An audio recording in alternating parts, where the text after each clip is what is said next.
Welcome back to Cruise Ship Safety and Security. I'm Shelby, your Chief Officer Safety. Normally, I keep you from walking into lifeboats or spilling your cocktails during a muster drill. But today, I'm tackling something a bit bigger, like your weather. The ocean is secretly running the world's biggest weather show. So grab a cuppa, sit back, and let's dive in. The ocean covers a staggering 70% of our planet's surface. That's more than all the continents combined, stretching from the icy poles to the warm equator, wrapping the Earth in a shimmering blue blanket. When you look at a globe, it's easy to forget just how much of our world is water. But from space, the dominance of the ocean is impossible to miss. Because of this vast coverage, the ocean acts as Earth's central heating system, regulating temperatures and making life possible. It's not just a pretty view or a place for beach vacations. It's the planet's most powerful climate engine, quietly working behind the scenes every single day. The ocean stores more heat than the atmosphere and the land combined. In fact, it's like a giant rechargeable battery, soaking up the sun's energy during the day and slowly releasing it over time. This ability to hold and distribute heat is what keeps our climate relatively stable, preventing wild temperature swings between day and night, or summer and winter. Every single second, the ocean absorbs an astonishing amount of solar energy, enough to power 250 billion toasters. Imagine every toaster on Earth running at once, and then multiply that by 100. That's the kind of energy we're talking about. The sun's rays penetrate the surface, warming the water and fueling a global system that affects everything from weather to ocean currents. That's a lot of burned crumpets and probably more toast than anyone could ever eat. It's a funny way to think about it, but it really puts into perspective just how much energy the ocean is handling for us, every moment of every day. But the ocean doesn't just hoard all that heat for itself. It's constantly sharing, releasing warmth back into the atmosphere through evaporation and heat exchange. This process is what helps drive the winds, form clouds, and create the weather patterns we experience all over the globe. When the sun heats the surface, warm water evaporates, making the air above it warm and moist. This is the recipe for weather. Clouds, rain, storms, and even gentle breezes all start with the ocean's invisible hand. Without this constant exchange, our planet would be a much less hospitable place.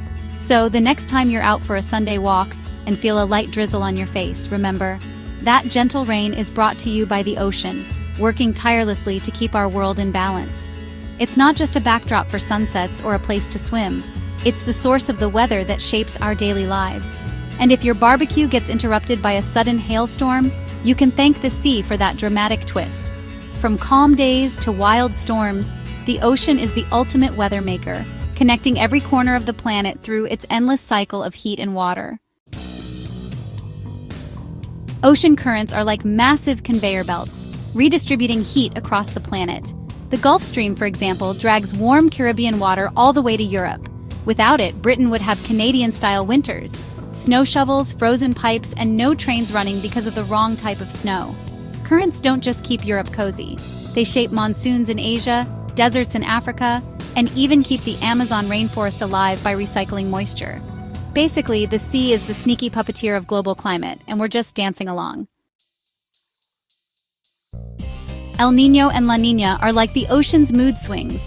One moment calm and predictable, the next, wild and unpredictable. These two climate phenomena are the ultimate drama queens of the Pacific, flipping the script on global weather every few years. Imagine the world's largest ocean suddenly deciding to throw a tantrum, and you'll get the idea. During El Niño, the Pacific gets unusually warm, and suddenly, Peru is drowning in rain.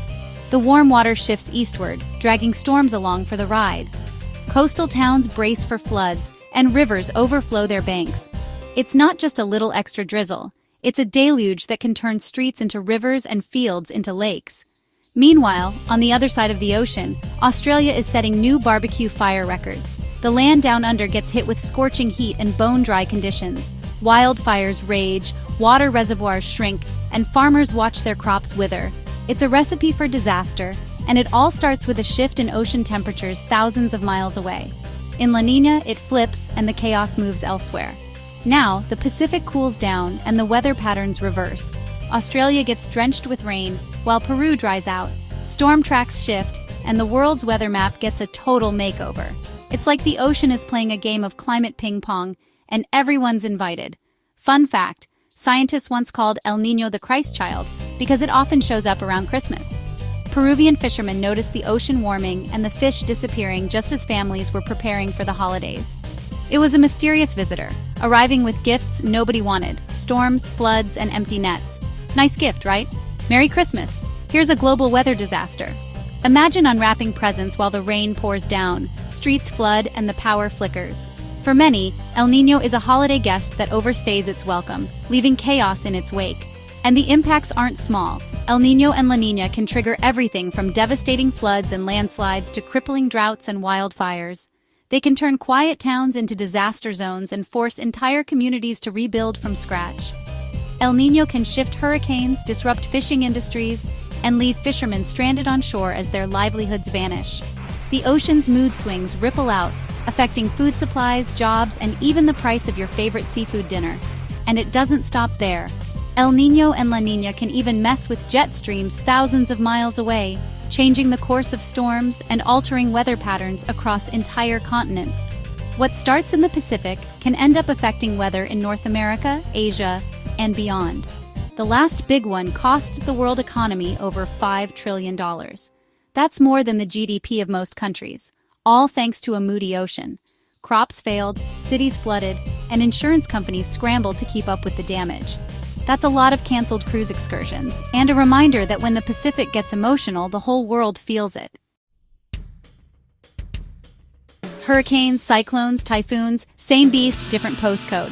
What powers them? Warm seawater. The hotter the ocean, the more fuel they've got. Did you know a single hurricane releases more energy than 10,000 nuclear bombs? And all it takes is a patch of warm water and some unstable air. Next thing you know, Category 5 chaos. That's why climate change is such a worry. The hotter the oceans get, the stronger the storms become. More flooding, more destruction, and more reasons for me to shout at passengers who refuse to come inside during a squall. Yes, Medina, your selfie can wait. Up high above us is the jet stream, a high-speed river of air. And who tells it where to go? The ocean. When the ocean warms or cools in the wrong places, the jet stream wobbles like a drunk sailor. Suddenly, Britain gets snow in April, California gets endless droughts, and Alaska gets oddly tropical weather. In 2019, Alaska hit 32 degrees Celsius. That's warmer than Spain. So if you've ever wondered why your flights are delayed, or why one side of the world is freezing while the other is frying, it's the ocean pulling the strings. And here's the serious part.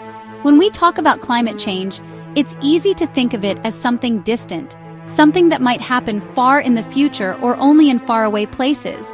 But the truth is, it's happening right now, and the effects are already being felt all over the world. The ocean isn't just making weather, it's changing it in ways we're only beginning to understand. As global temperatures rise, ice caps at the North and South Poles are melting at unprecedented rates. These massive sheets of ice, which have existed for thousands of years, are shrinking before our eyes. Sea levels are rising, swallowing up coastlines and threatening the homes and livelihoods of millions of people. For coastal cities, this isn't just a distant worry, it's an urgent reality. Flooding is becoming more frequent and severe, and some communities are already facing the prospect of relocating entirely. Imagine living in a city where every storm could mean disaster, where the ocean is slowly but surely creeping closer to your doorstep. Greenland alone loses 270 billion tons of ice every year. That's a staggering amount, and it's hard to even picture what that looks like. But the impact is real, and it's happening right now. To put it in perspective, that's enough to fill 120 million Olympic swimming pools. Imagine every Olympic pool you've ever seen, multiplied by millions, all pouring into the ocean year after year. And where does all that water go? It flows into the ocean, raising sea levels and changing the very currents that drive our planet's climate. These currents act like the planet's conveyor belts, moving heat and nutrients around the globe. When they're disrupted, weather patterns shift in unpredictable ways. This means more extreme weather, more powerful storms, longer droughts, and unpredictable seasons. The balance we've relied on for centuries is being thrown off, making everything I've just told you even more unpredictable and challenging to prepare for. It's almost as if the ocean itself is sending us a message saying, "I'm tired of being taken for granted. You can't ignore me any longer." With every storm, every flood, and every dramatic change in weather, the ocean is reminding us just how powerful it is, and how much we depend on it for our survival. And trust me, you don't want to argue with the sea. The time to listen, to act, and to respect the ocean's power is now, before it's too late. So, the next time you're stuck in a downpour or sweating in a heat wave, remember, it's the ocean calling the shots, not your local weather app.